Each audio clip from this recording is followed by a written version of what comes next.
Waalaikumsalam warahmatullahi wabarakatuh. Alhamdulillah. Jazakumullah Ustadz atas pencerahannya. Insya Allah ilmunya sangat bermanfaat dan dapat menambah pemahaman kami lebih dalam lagi. Baiklah Ustadz, kita masuk ke acara berikutnya Ustadz, sesi tanya jawab. Bagi peserta yang mau bertanya bisa melalui chat atau bertanya langsung dengan Ustadz, kami persilakan. Atau ada yang mau bertanya langsung saat ini juga bisa langsung dipencet, diaktifkan tombol mic-nya ya. Baik, untuk Uti Rehanani Bahar ya. Ya, silakan bertanya langsung dengan Ustadz. Ada yang mau bertanya langsung Ustadz? Ya, silakan. Ya, silakan. Oke, Assalamualaikum. Waalaikumsalam. Ustadz mau bertanya tentang batasan antara misalnya dalam sebuah institusi pendidikan katakanlah ya Islam, pendidikan Islam, bagaimana batasan antara karyawan perempuan dan laki-laki, misalnya itu sekolah dasar misalnya ya, yang sekolah dasarnya itu Islam tapi ada siswa perempuan laki-laki dan memang mencari guru itu juga tidak begitu mudah gitu ya, sehingga ada guru perempuan dan guru laki-laki. Bagaimana pembatasan antara karyawan perempuan dan laki-lakinya itu, misalnya dalam rapat, dalam ngajar, apakah mereka nggak boleh mengajar bersama atau dan sebagainya. Kemudian bagaimana dengan kalau orang sudah pakai cadar, apakah dengan demikian dia lebih bebas gitu, Ustadz? Dalam hal kan mungkin dia terjaga dari pandangan orang, tapi ya itu bagaimana Ustadz kalau sudah pakai cadar? Kemarin kebetulan kami ini dari institusi pendidikan ada yang mengusulkan untuk memang pembatasan itu harus ketat antara guru perempuan dan guru laki-laki gitu Ustadz. Mungkin secara umum seperti itu Ustadz, misalnya untuk rapat dan sebagainya. Pada kenyataannya itu juga tidak terlalu mudah menjalankannya gitu Ustadz. Mungkin itu mudah-mudahan dipahami pertanyaan saya. Terima kasih Ustadz. Baik, bismillahirrahmanirrahim. Ya, memang kalau sudah membahas tentang ayat-ayat Al-Quran, kita memang dihadapkan oleh kondisi umat yang memang masih jauh. Sehingga aslinya butuh pemahaman bersama dengan kualitas yang sama. Bukan sekedar paham semua, ya, paham dan kualitas yang sama. Kira-kira apa ya yang terjadi kalau paham semua dan kualitas yang sama juga? Maka yang terjadi ya seperti di negeri-negeri lain yang sudah melaksanakan dengan baik prinsip-prinsip ini, ya, maka otomatis ya nggak bisa ada campuran, ya, pasti sendiri, gedung pendidikan laki-laki sendiri, gedung pendidikan perempuan sendiri, ya. Nah, ketika sudah sendiri-sendiri semua, ya udah nggak ada masalah, ya, nggak perlu dibingungkan tadi gimana itu yang cadar itu, ya misalnya, karena dia akan bersama perempuan semua, akan bersama karyawati semua, bersama siswi semua, dan lain sebagainya. Ya. Ya. Kalaupun itu terjadi, ya, seperti di negara-negara yang lain yang sudah ya pemahamannya sama bahwa didukung oleh sistem politik, oleh kekuatan yang juga mendukung pemahaman seperti itu, maka nggak mungkin ada percampuran, gedungnya sendiri. Ya. Misalnya kalau universitas istilahnya jami'at lil banat, ya. Jami'at lil banin, ya. Kampus untuk perempuan, kampus untuk laki-laki, itu aslinya, ya. Sehingga apa yang dikhawatirkan ibu, aduh gimana ini kalau saya pakai cadar, apakah kalau rapat harus dibuka padahal anggota rapatnya ada laki-lakinya, ya. Apalagi kalau dia memimpin dan seterusnya, ya. Nah, itu aslinya, ya. Saya perlu bicara aslinya. Paling tidak ini harus menjadi cita-cita kita bersama, ya. Ya, bahwa di negeri ini ya ternyata masih jauh, ya, dari kehidupan Islam, ya, dari kehidupan ayat-ayat Al-Quran. Tapi kalau kita mencita-citakan, merintisnya, ya semoga mungkin anak cucu kita, ya, apa yang diinginkan oleh ayat ini bisa terlaksana dengan baik, ya, ya, yang juga didasari oleh keimanan, ya. Di negeri lain memang sudah terlaksana, ya, tapi ya tidak didasari oleh keimanan, tapi didasari oleh budaya. Sehingga di bab ini, masya Allah, ya, di negeri lain tuh misalnya di bab ini tuh masya Allah ketatnya bukan main, ya, ya, sampai rumah sakit pun demikian, ya, rumah sakit khusus wanita, rumah sakit khusus laki-laki, ya, otomatis dokter-dokternya juga begitu, ya. Tapi dalam bab lain ancur-ancuran, ya, bab lain misalnya bab riba, ya, di masyarakatnya atau di negerinya, oh itu ancur-ancuran. Ya, di bab pergaulan, ya, yang katakan informalnya juga kacau balau, ya, walaupun ini salah satu perkembangan penurunan yang ada, ya, tapi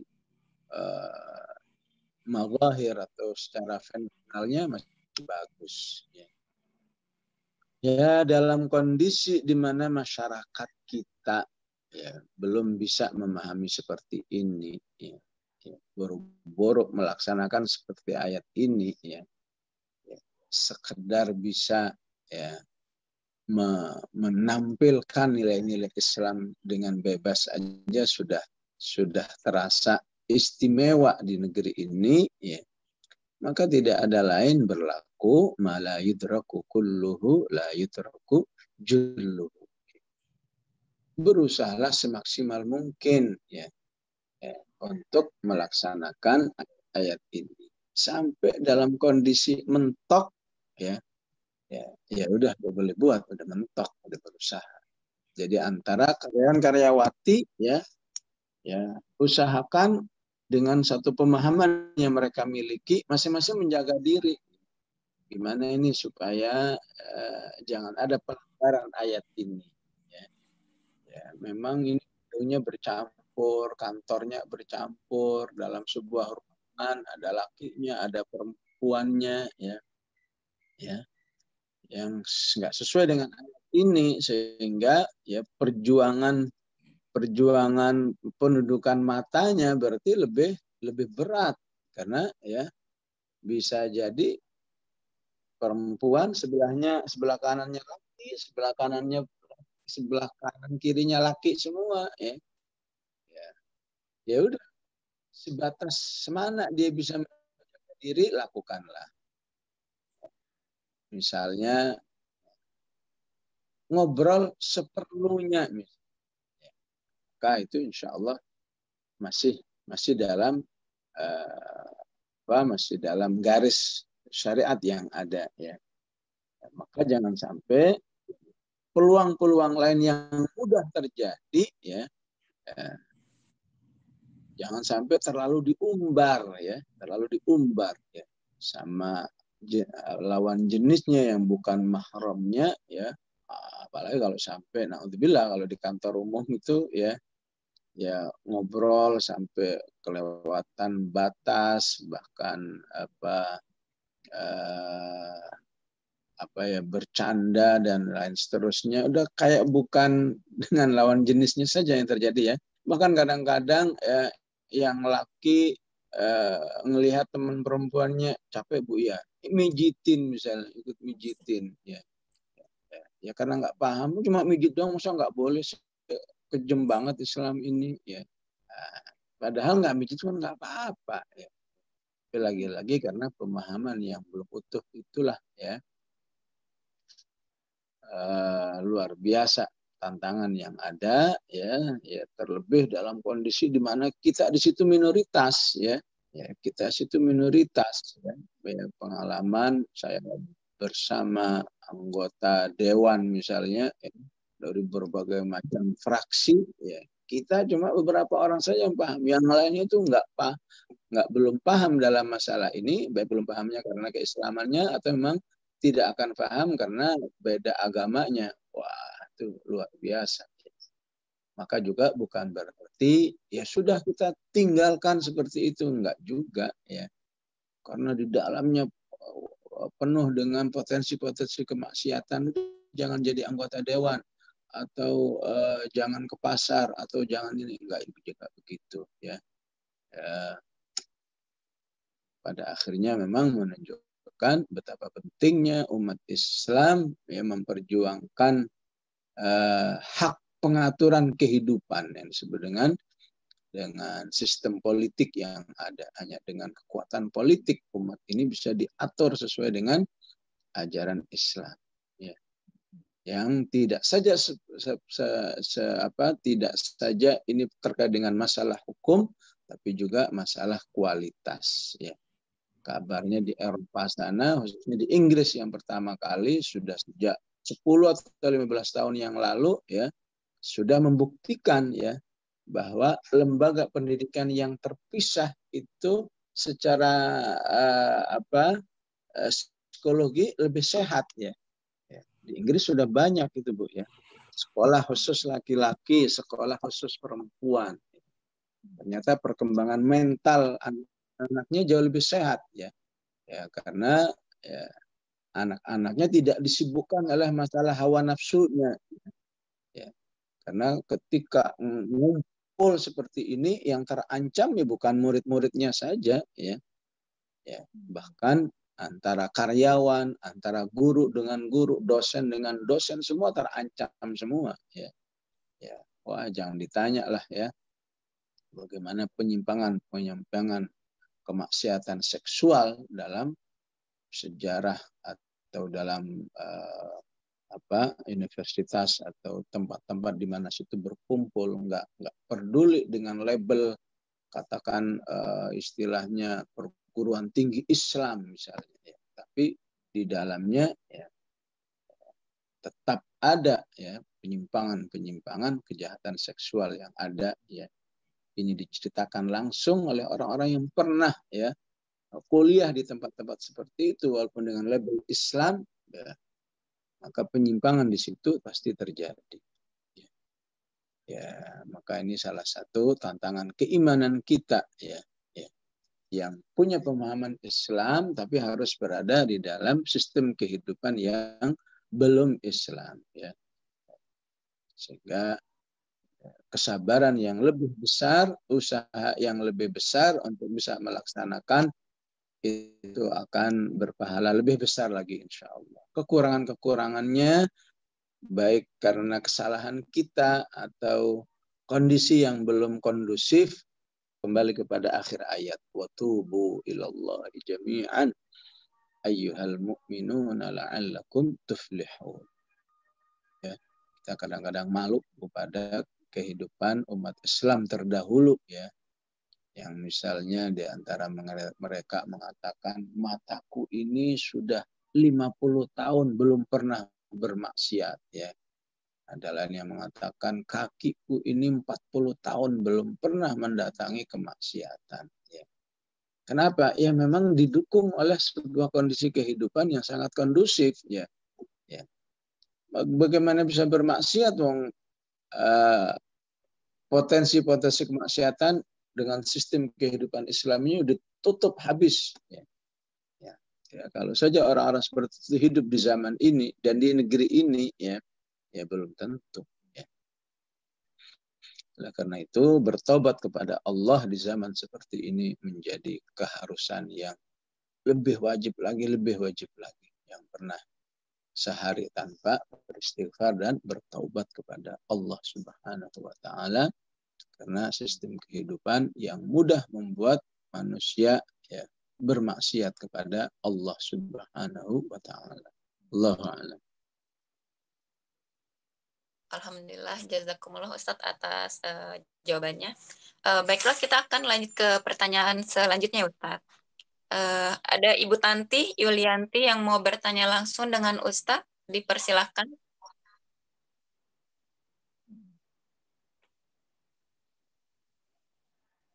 Ya, Ibu Tanti, apa jadi bertanya ke Ustadz langsung?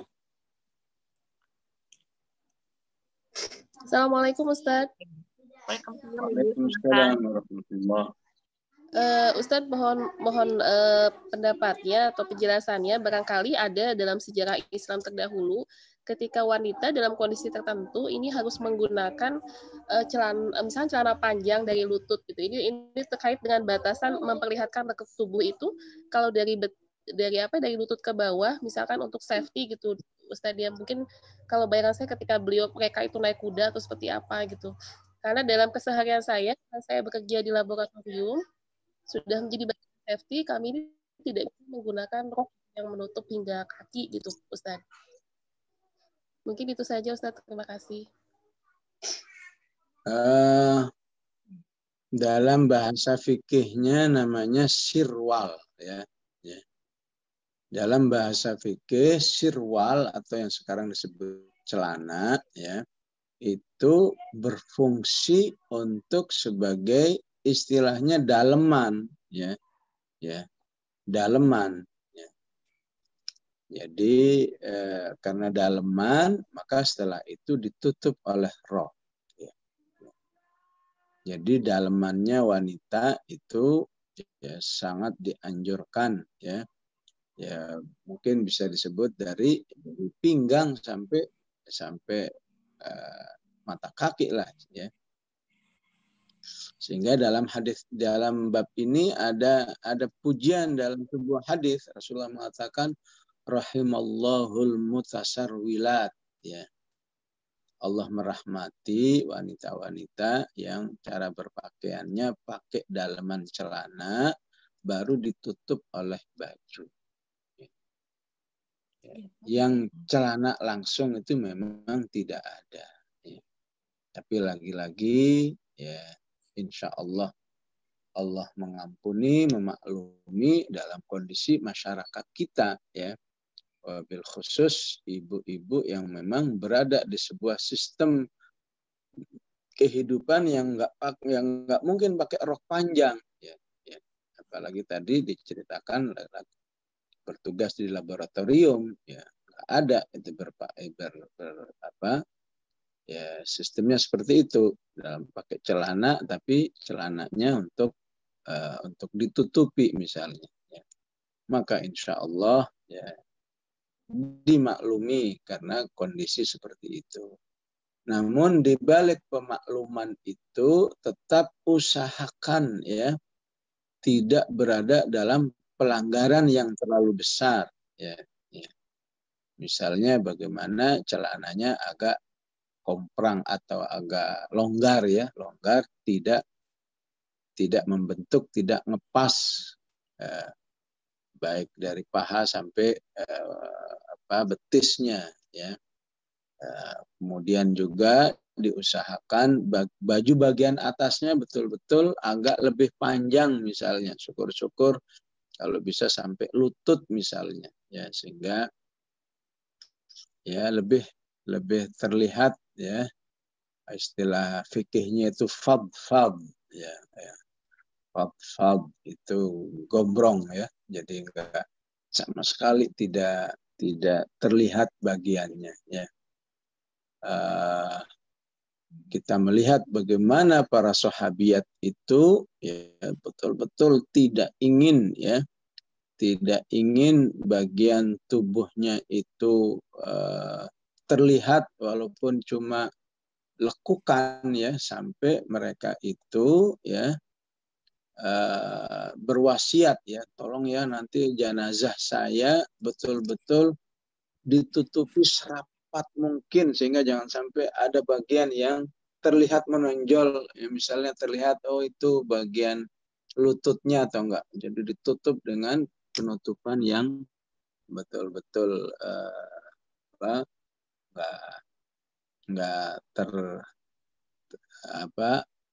nggak tersimpulkan ya. Jadi tutupnya berlapis-lapis ya. Itu padahal mereka sudah dalam kondisi jenazah ya. Dalam kondisi sudah menjadi jenazah saja sampai berpesannya seperti itu. Apakah yang pernah dipesankan oleh Aisyah, oleh Fatimah ya. Ya, walaupun saat ini alhamdulillah ya, saat ini kita sudah ya tempat jenazah kita kan istilahnya kurung batang ya. Jadi selain tempatnya kemudian masih ada tempat yang melengkung itu ya, saya kira itu jauh lebih safety lagi di dalam pengamanan penampakan bentuk-bentuk wanita itu ya. Jadi saya sekedar menjelaskan bagaimana wanita muslimat dahulu ya, perjuangannya tidak ingin menampakkan badannya ya, sampai sudah meninggal pun wasiatnya seperti itu ya. Bahkan Aisyah pun sampai berwasiat, selain tolong tutupi jenazah saya dengan penutup yang berlapis-lapis sehingga tidak terlihat sama sekali ya bagian-bagian badannya ya, tolong juga makamkan saya di waktu malam ya. Udah semakin sepi lagi malam, berarti udah suasana gelap ya, semakin tidak terlihat ya. Walaupun ini cuma sekedar ibrah ya, bukan berarti lebih baiknya harus dimakamkan waktu malam ya, sebagai ibrah saja bagaimana ya, dalam kondisi mereka sudah jadi jenazah pun mereka berwasiat tolong jangan sampai ada yang terlihat bagian badan saya, walaupun cuma ya istilahnya membentuknya, bukan kulitnya istilahnya ya, bagian-bagian yang terbentuknya ya. Nah, ini agar menjadi semangat bagi kita, terutama kita yang masih berada dalam situasi sistem kehidupan yang jauh daripada Islam, sehingga sering terpentok oleh aturan begini, aturan begitu, dan seterusnya. Ya. Maka syukur-syukur kalau suatu saat Allah beri peluang bagi kita ya untuk bisa katakan keluar dari sistem itu ya. Misalnya nih ya, wah kayaknya saya sudah bisa mandiri, nggak kerja di situ, insya Allah ya. Saya bisa mandiri misalnya, sehingga dia tidak tidak tertuntut oleh sistem yang tidak Islami tadi. Ya. Namun lain lagi pertimbangannya kalau begini ya, saya kan kerja di laboratorium ya. Tugas saya di sini ini sangat strategis ya. Kalau saya tinggal susah lagi cari SDM yang betul-betul ya bisa menggantikan saya, terlebih fungsi saya ini punya manfaat yang lebih besar untuk keperluan umat Islam secara umum, terlebih kita yang memang tinggal di mayoritas kaum muslimin ya. Artinya keberadaan dirinya bagi umat itu betul-betul dibutuhkan ya. Apalagi kalau terancam sebuah bahaya, kalau posisi ini dipegang orang lain yang tidak Islam, maka bisa saja mudah ada penyelewengan dan lain sebagainya ya. Tentu dalam kondisi ini posisi seorang wanita lebih ditekankan lagi keberadaannya ya. Betapapun di situ ada sistem-sistem yang membuat dia harus kurang utuh melaksanakan syariat Islam misalnya ya. Tapi kedudukan yang strategis ya, bagi kaum muslimin itu lebih harus. Ya. Gak ada yang bisa melaksanakan kalau dia nggak bertahan di tempat itu. Ya. Baik, Wallahu a'lam. Jazakumullah Ustaz. Kenapa? Ya. Kita masuk ke pertanyaan dari chat ya Ustaz. Dari Ibu Siti Aminah, izin bertanya Ustadz, telapak tangan itu termasuk bagian atas sebelah mana aja ya Ustadz yang bukan aurat yang boleh diperlihatkan oleh keluarga? Ya, namanya telapak tangan otomatis dengan bagian punggung. Ya, ya, jadi sebatas alku itu ini alku ya, pergelangan tangan ya. Ini yang menurut tadi pendapat yang pertama tadi boleh ya. Tapi yang mengatakan harus pakai cadar ya otomatis ya. Ini harus dibungkus, harus pakai sarung tangan. Sedangkan terhadap orang-orang yang selain suami tadi abaihina ya cuma sampai siku ya. Maka nggak boleh sampai di atas siku ya. Terutama karena saya lebih menguatkan pendapat yang mengatakan boleh ditampakkan kepada orang-orang tertentu yang tadi dibolehkan oleh Allah dengan batasan anggota wudhu ya. Maka lengan bukan anggota wudhu lagi ya, apalagi di atasnya lengan lagi ya. Maka itu harus lebih ditutup ya, walaupun dengan orang-orang yang disebut oleh Allah Subhanahu wa taala di ayat Allah.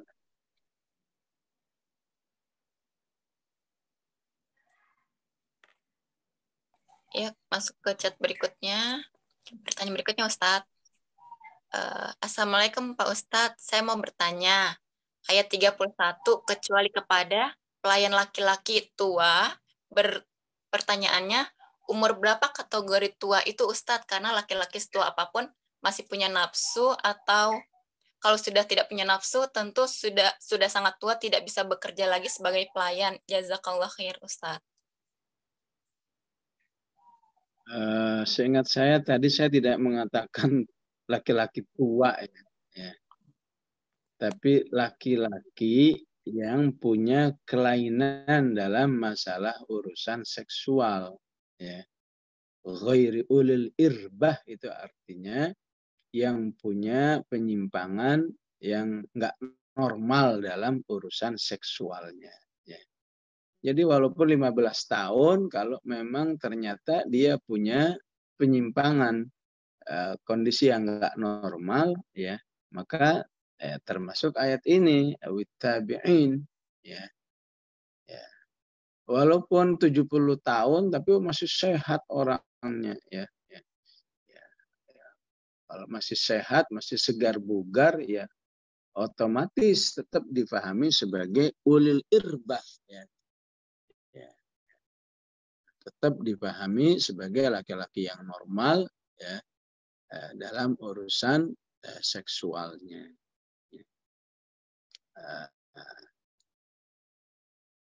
Itu aslinya seperti itu ya. Maka tidak termasuk yang tidak normalnya itu karena apa ya?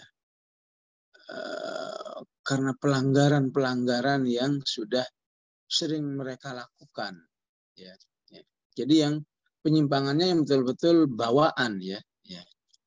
Tapi kalau yang pelanggaran ini nggak termasuk ya. Misalnya apa? Misalnya orang laki-laki yang seksualnya sudah menyimpang, tapi karena dia apa? LGBT misalnya ya. Laki-laki suka sama laki-laki. Ya. Kenapa dia begitu? Ya karena sudah lamanya dia melakukan pelanggaran seksual sampai tidak lagi bernafsu lihat wanita, akhirnya bernafsunya hanya lihat laki-laki. Ya. Maka itu tidak termasuk ayat ini. Ya. Dan ini yang sering terjadi di lapangan, orang-orang LGBT itu ya, mendalili dirinya dengan ayat ini. Laki-laki yang sudah tidak bernafsu dengan perempuan, mana dalilnya ini ya. Awittabi'ina ghairi ulil irbah, salah ya. LGBT itu memang sengaja dia merusak seksualnya ataupun apa terlalu banyak melakukan pelanggaran-pelanggaran terhadap kejahatan seksual sampai-sampai sudah tidak bernafsu dengan lawan jenisnya, akhirnya sukanya dengan sesama jenisnya. Ya, ini tidak termasuk itu. Ya, ini yang betul-betul pembawaan. Apakah karena misalnya idiot misalnya, ya misalnya rada-rada sehingga dia tidak, ya betapapun demikian kewaspadaan sih tetap ya, kewaspadaan. Kita harus betul-betul punya bukti yang nyata bahwa laki-laki yang bersama saya ini betul-betul ghair ulil irbah. Ya, kalau masih ragu, maka perlakukan saja sebagai laki-laki normal. Kita kan nggak tahu, jangan-jangan dia cuma berpura-pura gimana. Baik, wallahu a'lam. Ustadz masih bisa satu pertanyaan lagi nggak Ustadz? Bisa.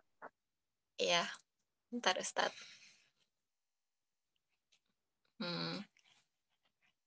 Ya, dari Eka Yulianita. Assalamualaikum Ustadz.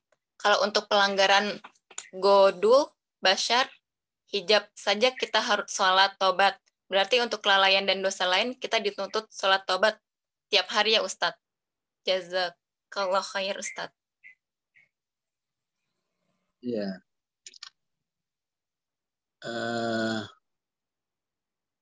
Jadi wallahu a'lam, yang dimaksud sholat taubat itu aslinya adalah ya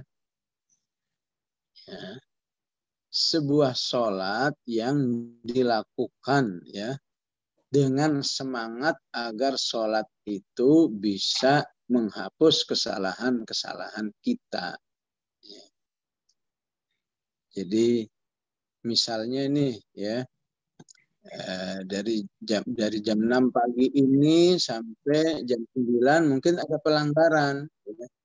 Sementara dia belum sholat duha. Ya. Oh, karena saya tadi jam 8 ada pelanggaran, maka sholat duhanya akan saya tambah. Yang biasanya 2 rakaat menjadi 4 rakaat atau menjadi 6 rakaat. Ya. Maka saat itu dia telah melakukan amal soleh yang betul-betul dalam rangka bertaubat. Melakukan amal soleh yang bisa berfungsi sebagai taubat dirinya dan menghapus dirinya. Ya. Menghapus kesalahan-kesalahan diri. Itu juga harus dipahami sebagai sebuah amal yang berfungsi taubat. Ya. Ya. Ataupun misalnya ya memang bisa juga berfungsi bertaubat dengan kondisi seperti ini ya. Habis duhur sholat, setelah itu sholat qobliyah ya. Antara jam 1 sampai jam 2 ada pelanggaran ya. Ya gimana ini? Saya mau sholat apa lagi nih ya supaya saya bisa melakukan sebuah amal sholat yang berfungsi taubat misalnya ya. Maka bisa saja dia berwudu, setelah berwudu sholat 2 rakaat ya. Ya. Tanya sholat apa itu? Ya sholat nafal mutlak namanya, sholat asal sholat sunat. Kenapa? Ya, ya. Misalnya supaya sholat saya ini berfungsi untuk menghapus dosa-dosa. Ya. Bisa juga seperti itu ya. Ataupun ya antara jam 1 sampai jam 2 ada pelanggaran ya, agar saya bisa melakukan amal soleh yang bisa berfungsi taubat menghapus dosa saya, maka jam 2 dia berwudu, maka setelah wudu dia niat sholat sunnatul wudu ya, ya maka itu insya Allah berfungsi sebagai taubat atau menghapus kesalahan-kesalahan. Seperti itu ya pemahaman aslinya ya. Baik, wallahu a'lam. Jazakumullah Ustadz atas jawaban dari pertanyaan-pertanyaan yang dilontarkan oleh peserta. Baiklah Ustadz, karena kita sudah memasuki sesi akhir, sebelum menutup kajian saat ini, bisa dibacakan doa penutup Ustadz agar kajian hari ini bisa bertambah berkah. Bismillahirrahmanirrahim. Alhamdulillahirabbil alamin. Allahumma shalli wa sallim ala sayyidina Muhammad wa ala ali sayyidina Muhammad. Allahumma ighfir lana wa liwalidina warhamhum kama rabbawna shighara. Rabbana la tuzigh qulubana ba'da idh hadaitana wa hab lana min ladunka rahmah innaka antal wahhab. Allahumma rabbana hab lana min azwajina wa dhurriyyatina qurrata a'yunin waj'alna lil muttaqina imama. Allahumma aslih lana dinana alladhi huwa ismatu amrina wa aslih lana dunyana allati fiha ma'ashuna wa aslih lana akhiratana allati ilayha ma'aduna waj'alil hayata ziyadatan lana fi kulli khair waj'alil mauta rahatan lana min kulli syarr. Rabbana atina fid dunya hasanah wa fil akhirati hasanatan wa qina adzaban nar. Sallallahu alaihi sayyidina Muhammad wa ala alihi wa sahbihi wa sallam. Walhamdulillahi rabbil alamin. Wassalamualaikum warahmatullahi wabarakatuh.